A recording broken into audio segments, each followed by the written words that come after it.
Madilynn Dale here, the chapter goddess.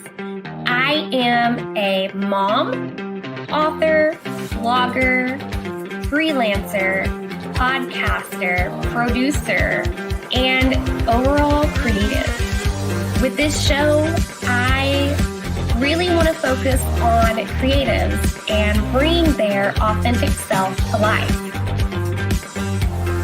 How are they motivated to pursue their passions? What have been the struggles along the way? Does self-care play an important role in who they are today and how they connect with the creative flow? Bringing one's authentic self to the forefront is important in this world that we live in currently. Sharing your self-care, your tips, and how you stay on track for things without losing it completely is also important.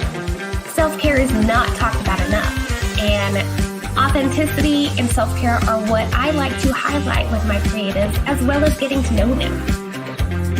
So get ready for a fun and entertaining show. Hit the like button, subscribe if you haven't already, and let's get ready to meet this episode's guest. Hello, everyone, and welcome to the live chat. We are testing out something new today. Streamyard has recently added it where we can stream live to Instagram. So if you're watching from Instagram, drop a hey in the comments. If you're watching from YouTube, hit the like and subscribe button. But yeah, drop a hi, guys. Let us know you're here. Thank you for joining us. I'm excited to chat with this author that we've got today. She's got some amazing work out there. And like me, she wears many hats and is constantly going. So this is going to be a great conversation. Without further ado, let me bring her in. Hello, hello. Maddie. Hey. Yeah, it's great to be here. Many hats, worn hats. Yes. So Mel, go ahead and tell our listeners and viewers a little bit about who you are. I'm a writer, editor, and publisher with Pulp Literature Press in just outside of Vancouver based, and we have editors in Eastern Canada, Western Canada, and in the States from time to time. Yeah, and so I write mystery novels, and I love doing that. Ooh. And speaking of mystery novels, let's go ahead and talk about the extra, which I love the cover on this. I actually snagged a copy last night. I had planned to start it, but sleep caught up with me a lot quicker than I wanted it to. So yeah, tell us about that book. The extra, it's a Monument Studios mystery, and I wanted to write a series of books about a young person with a can-do attitude in 1934 silver screen Hollywood, which has sort of a ever-changing balance of grittiness and glamour that I really love. And it was always a passion for me. I would have loved to give me a time travel machine and go there. I don't know if I'd like it as much as I think I would, but when I can control the story, I sure like it back in time, blitzing along in the world of Hollywood. Yes, that would actually be really fun. I haven't ever explored that time period with my own reading that much, but this does sound like it'd be a really good book to get lost in. What were some of your favorite things that kind of stood out to you while writing the story? Oh my goodness, I kept meeting characters, and I didn't want to use very many, although I hint at many actual film stars, but the stories from Hollywood, often from smaller players, are also interesting. And I don't know about you, but I just love a Cinderella story. Yes. It's like and writing one is just even more thrilling than living it, because you get to work right up to it and don't have to live with it afterwards. And so having this young woman who's a school marm in Vancouver in 1934, does small theater, but doesn't have the glamour. Her best pal, Connie Mooney, does. So Frankie Ray's a school teacher who runs away to silver screen Hollywood in 1934, trying to make it in the movies, can do, helping everybody. but instead finds the dead body of a movie star on her couch in her Paradise Villa place. And then, of course, she's accused of the crime and has to use all her acting chops to find the killer and clear her name. So much fun to write. All the characters you meet. Frankie's standing alone when she's at the she gets a job, of course, as an extra, which is just fascinating stuff. I looked at David Niven's book, because before he became a huge star, he did that at that exact time, and how it was that you got hired and who stayed and who left and sneaked off to the beach, and who wanted to make it with the big studios, and having the producer who's just he's so annoying, but you can also feel sorry for him because everybody's trying to get into the movie. So if he gets into a taxi cab, the cab driver's doing lines. If he goes to a restaurant, the waitress is coming over with her signed glossies. It's just a really fun time. Oh man, I can only imagine. I bet he would be very annoyed with life. Like, just let me have my peace. Oh man. What was it like channeling like his character as you wrote all those scenes? Oh, it's true, isn't it, that you do live the characters, even the bad ones. They really are so. You don't need to have truly evil characters always. Sometimes you can just have really interesting ones that have their own agenda and have gone way past where everybody else that he's working with. He's up here with problems just as small, just as large as the small people, as you say, here. And why shouldn't he have what he wants when he created all this? Who are you? Create something, Yeah. And if I don't choose you for this movie, feel glad. You won't have to live the life that I've lived. If only I could go back. A lot of fun. And then the female movie star who's got all the success that Connie Ray and our hero and Frankie Mooney, Frankie Ray have had, but she wants to be a director in 1934. Women, Ida Lupino had some success, but there were very few. I think there's a shorts director, but so she's using all her power as well, and everything comes together in the most fun and brutal way you can read about. It was definitely a challenging time to be a female during that period. Ooh. And you said you're turning this into a series. So how is the story progressing since you finished this first book? When we left that, I wanted to, the Chateau Marmont it's actually across the street from Paradise Villas, which is my imagining of the next door to the Garden of Allah villas where all the people lived involved. So I wanted to do something similar. So I've got a Castello so that Frankie Ray can go in and start gathering gossip that pays the rent at Paradise Villas for all the extras and young hopefuls that are in there. They gather gossip for the woman who owns it, who is a writer for the newspapers. And so they go in there and get involved in a mystery and a murder involving the perfect screenplay. Man. Yeah. So with them gathering information like that, does it get them like cheaper rent then at their place? Yeah, it does. It pays their rent. Yeah. Wow. And then they just get thrown into another. That is crazy. I'd say they've got some bad luck hanging around there. Well, they seem to work very well together. They dress up, and if they have to cover for each other, they can do it. It's in and out, lots of bedroom farce kind of doors opening and closing, and that's and of course the movies. Yes. So how does this book relate? Because we've got I snagged a couple pictures of some other stuff you've written. How does this relate to some of these other stories that you've got out there? Well, Stella Ryman is Stella Ryman was my first novel published, and Stella Ryman and the Fairmount Manor Mysteries, and the second one was Stella I Ron. The like labels. her cover, so. Thanks. Yeah, they're designed by Kate Landell's. Mm.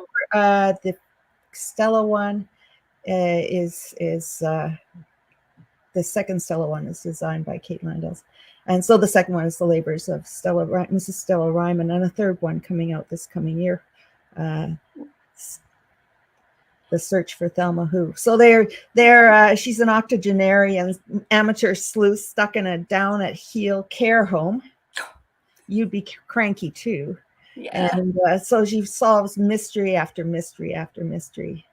And out of the care home, so plenty of characters to deal with, and the things that happen. And in the third one, she escapes and heads out to save her friend, because those who leave Fairmount seldom return. And it's a lot of fun, because the place itself is almost a character, and everybody's doing their best. But people in care homes, my mom just went into care. People in care homes, they have this huge story and life experience behind them, and trying to bring that in. I'm reading Richard Osman's Thursday Club Murder Clubs. Yeah. So have you read those? I haven't yet. I would recommend them. My goodness, they're good.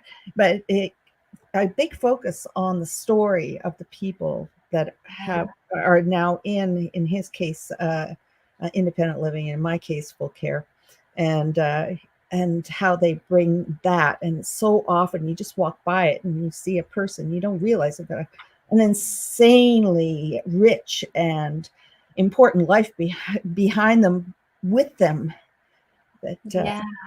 So a lot of fun writing that series. Mrs.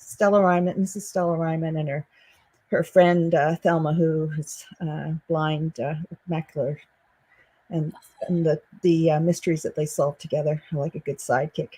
Yeah, that's awesome. And that actually kind of like stands out to me. I worked in a long-term care facility for a while, and it's really cool to get those stories behind those individuals. You wouldn't, like you mentioned, you wouldn't even expect some of the stuff that they've actually lived through. So absolutely. Yeah. Yes. And then the third one on here, this is the magazine you help with, right? So we have a publishing house called Pulp Literature Press. Mm-hmm. And we publish a quarterly of short fiction. I know you're writing short fiction, so so submit a piece. We'd love to read, and to you out there as well. We do have windows opening. I'm in charge of novel acquisitions, and I help with the short fiction acquisitions. And we love it, because I guess we're at our 10-year anniversary. Oh, congratulations. That's a big milestone. Yeah, we just had a big gathering, and it was just so nice to see some of the writers that were able to make it out to into the sword fighting academy, where we hold a lot of our launches. Because our managing editor, I'm a founding editor and acquisitions for novels editor. Our managing editor also teaches mounted combat. Yeah, she's like you. She's a fantasy writer, and she knows. So her fighting scenes are quite admirable. That has always been one of my bucket list things, is to learn how to like fight on horseback, because I've got the writing and stuff down, but it's just like the fighting, the sword stuff. Yeah, it's so important, isn't it? Yeah. Well, the Cornwall Equestrian, J.M. Landell's fantasy writer and mounted combat in Langley, BC, is she's amazing, and she also teaches mounted archery. And that's awesome. Yeah, she's one of the few in the world who can do it. They sometimes ship her out like to Germany to give classes, because I think she is the only person teaching mounted combat and who owns her own equestrian center. But with all that, she's also managing the magazine and the press as a whole, and does a lot. She's amazing. She's like you, very, very much good at everything. Yes, it's hard to pick like one thing, really. Which, I mean, Mel, how do you balance out your schedule with so many different things you've got going on? I'm a planner, And Jen J.M. Landels is a pantser. And so I really respect and wish I were a pantser, to be honest. But I love planning. I'm a list maker and an outliner. And I like to think of my day in chunks, like, and also setting things up so that I've got time to spend with my sons and my husband and friends, and also to get that chunk of time for writing. One thing I do that's quite important is that Jen J.M. Landels and I will meet most days to write.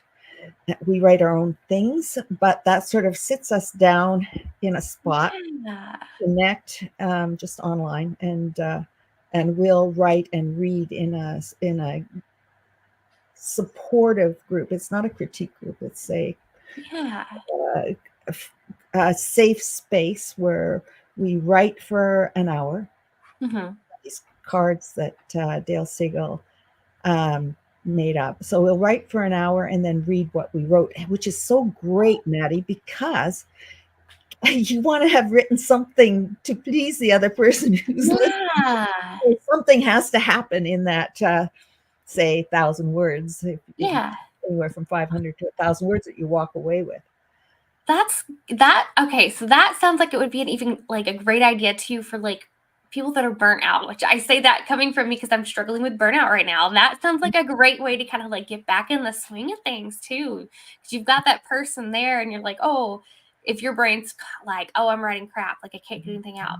But you write something, maybe that would be like the boost like people need. That's awesome. I'm gonna have to steal that idea, like for real. So it's not really my idea, but I'll tell you what, it is fantastic. And the other thing is, if you do feel, because we all do feel like we are writing crap sometimes, and then you read it out and you're like, wow, that was actually not such crap.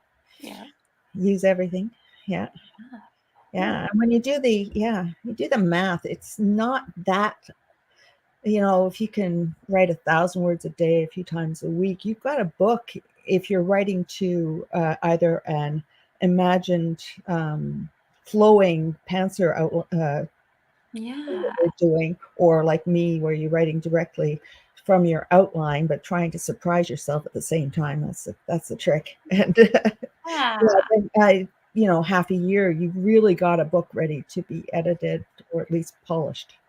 That's a good way to do that. So with your outlining, do you start like before you kind of really outline it, do you start with just like the idea, like a paragraph of the idea, and then go from there? How does your outlining process, like what does it look like? Say with this new one that I'm just starting, the new Frankie Ray Hollywood book, The Extra. Frankie Takes the Costello. I'll start with the idea that I don't want it to go exactly like my previous book. So it's got to be a different sort of crime and a different sort of investigation, clues following, and so on. So I know that, and I know that I wanted to put in the Costello, which is like the Castle Mama without being it. And then I start outlining like a movie. So when I do an outline, gosh, took me so long to find good outlines, and that I could understand, because story structure was something that I really wanted to get a handle on. It was spoiling the party for me, and I really needed to strengthen that. And the best books that I could find on story structure were all writing books.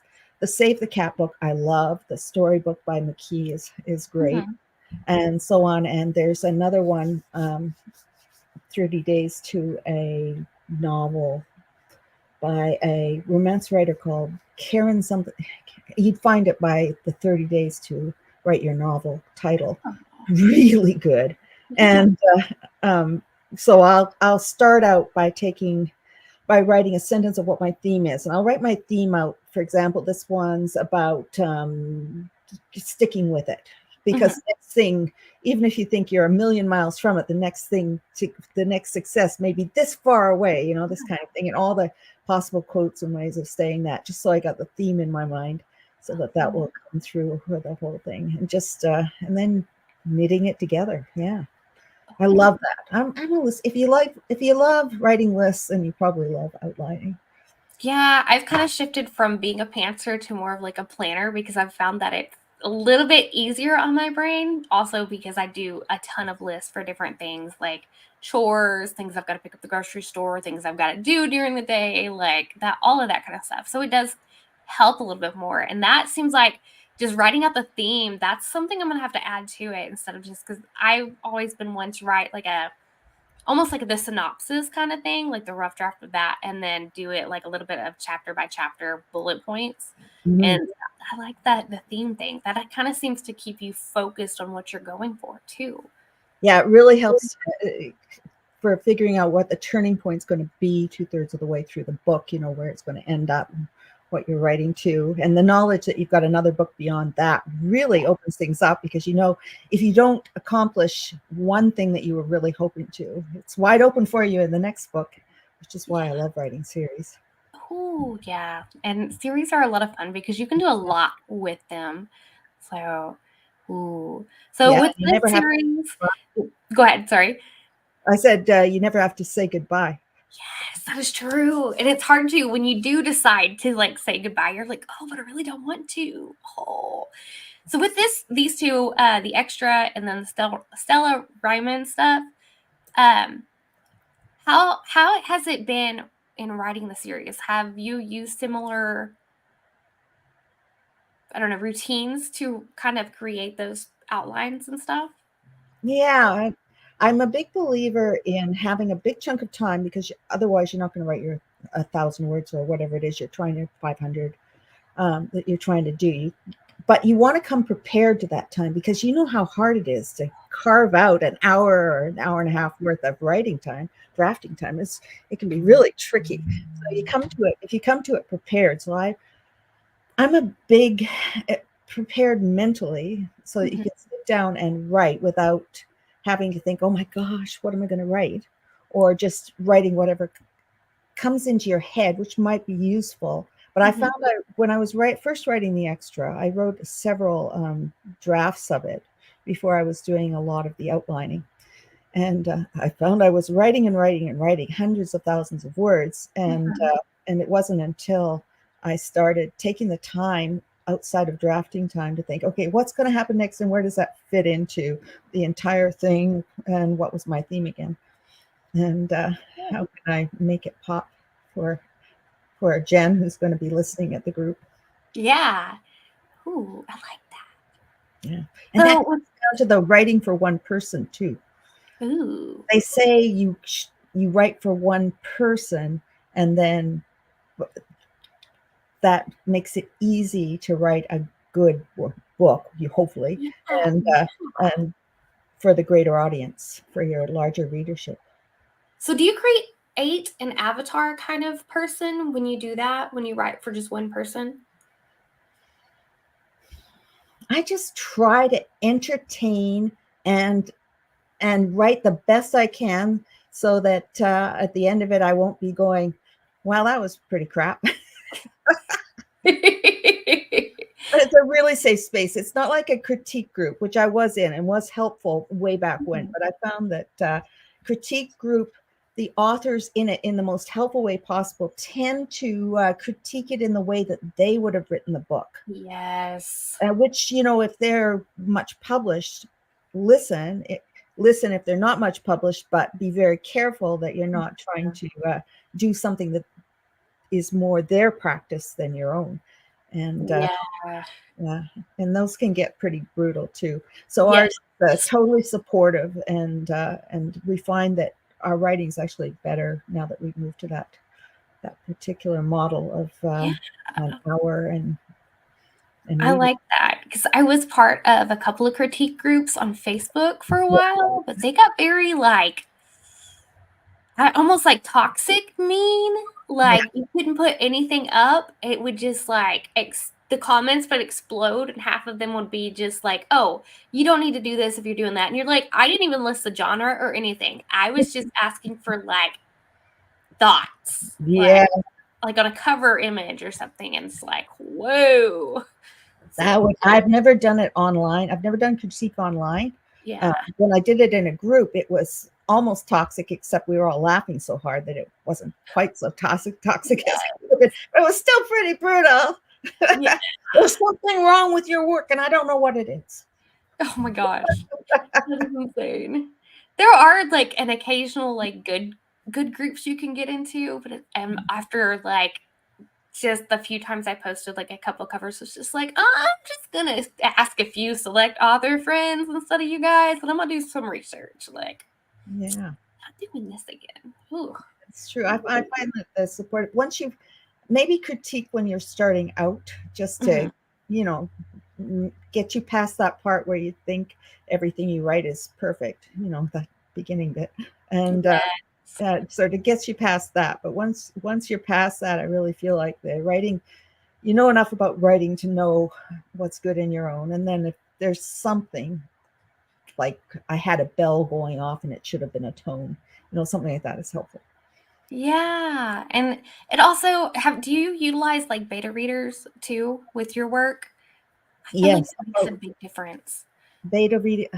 Yes, and we have a lot of editorials. So really beta readers through the writing circle, and because people join Jenemy, and then it goes. Often our work goes into the quarterly as part of the thing. So the readership grows. So I'll put like a quarter or a fifth of the book into each one, along with the short fiction that we're publishing, and we do a graphic novel and stuff. Yeah. Oh, that's cool. And that's creative too. I like that. Mm. Cool. So Mel, if you could offer a kind of like a new author who's got maybe 1 or 2 books under their belt, a piece of advice as they move forward in their journey as an author, what kind of advice would you give them? Well, as you get more and more published, and I'm sure you know this, you experience this, you get less and less time. So using the time while you're starting out to create a sort of a reservoir of excellent work that you've got to call on when things get really busy, when you're doing interviews and editing this and that and going out to, I don't know, readings and things like that. Yeah, you get less and less time. So it's good before you have that happen to have as much ready to go as you possibly can, as much experience, rather than, that thing where your first book is an instant, huge success, bestseller is great, but then where are you going to get the time to write your next one? So that experience of keeping going and with a developing career, it's really be thankful that you've got some time at this point and keep going. I never thought about that. If your first book is like a huge success, like trying to find the time to write in there. I mean, I have not experienced that. But that is actually kind of something to think about, especially if you're writing work. You think about historically the people who published big first novels and they didn't have another novel behind it, or they had just one to bring out, and then they had the second novel review problem. I'm sure you've heard about that. Like, if you have had time to develop a thick skin from being rejected 100,000 times, and if you've had time to write several books in the background that you can at least rewrite, then and you've kind of proven to yourself how much you love this very difficult but very rewarding and exciting career. Oh yeah. So we didn't get into it for it to be easy, right? And and for some reason, you and I are still here working our tails off. So that's right. Yeah, you're so right. Yes, but it is really, there's a lot of joy to it, because just seeing like the influence your work has on others' lives, it's amazing. Because I'm always one, like, I don't have to be a big author, but when someone comes and tells me that like my story inspired them to do X, I'm like, yes, that's okay. That makes me feel like I made it, So yes, absolutely. yes, Delight. Oh, well, we have reached the end of our time. So go ahead and tell our listeners and viewers where they can snag copies of The Extra and some of your other books, as well as follow you on socials. Yeah, I'm just under Mel Anastasiou on Facebook and Instagram. The books are all on Amazon and at pulpliterature.com, where visit our publishing house there, and more of them. Also, the sword fighting fantasy novels by J.M. Lindell's are there as well. And yeah, I'd love it if you enjoyed my writing. I'm sure I'd enjoy yours, Maddie. I'm going to look for that. Thanks. Yes. And you guys, I do believe I've got some links to her books in the description, as well as the publisher's website. So you can click on those and check them out. Hit the like button while you're there. And if you're joining us late, here are some of her books again. Make sure to grab one and leave us a comment. Let us know what you thought of it. I tend to check comments after the video's over, so drop us a line, guys. But Mel, thank you so much for joining me today. Oh, thanks, Maddie. I've loved it. Yes. All right, guys. Until next time, stay creative. I hope you enjoyed the show. Don't forget to hit that like button and subscribe to get future notifications when shows come out. Also, be sure to check out my website.